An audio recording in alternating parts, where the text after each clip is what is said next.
What is up mga kabuhok? My name is Balbon and meron tayong unboxing. Ayan, Daytona nakalagay. Shoutout po mga kabuhok. At ito po yung model na DS505. Ang nakuha ng ating client ay yung gray. Ito na po yung pinaka smallest, 2255.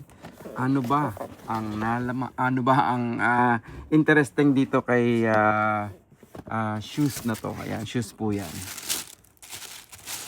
Tatlo lang po ang kulay nito, gray, black, at saka brown.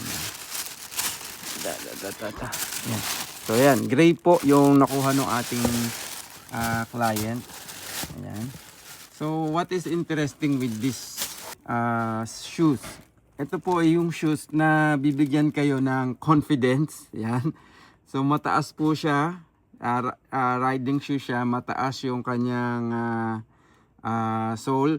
Kaya I think magbibigay ito ng 5 to 6 centimeter sa inyo. So yan, kung medyo kinulang tayo sa height,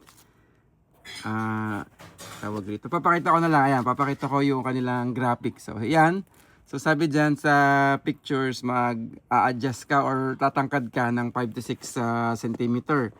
So very promising kasi madami sa mga rider natin ay alam mo na, ako din ay maliit lang ako, 5'6 lang ako. Yan, 5'6 konti. So minsan nahihirapan talaga lalo sa malalaking bike at saka sa mga matataas na bike, hirap tayo. So eto ay madadagdagan ka ng height.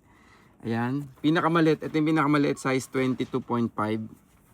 Para na rin siyang naka boa like, yung bang parang boba kasi ganyan yung automatic shoe, wala na siyang lace, kundi mga ganito na yung nauuso ngayon sa riding. Madali siyang itanggalin, madali din siyang higpitan.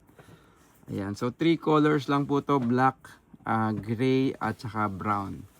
So yun, okay naman yung build quality niya. Wala ba nakalagay? I think yan.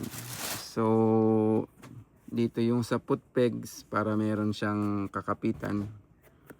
Yan. Okay naman siya. Maganda naman yung build quality niya. Hindi naman siya ganun kamahalan compare sa ibang mga yan. Daytona kasi parang to Tingnan nga natin dito. Or waterproof na pala to. Yung nabili natin is waterproof na. So kahit pa paano meron na rin siyang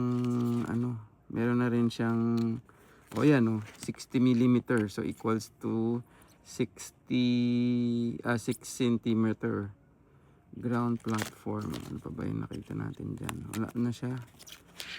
Yan, ankle pad, waterproof. Okay na to di ba? Pogi.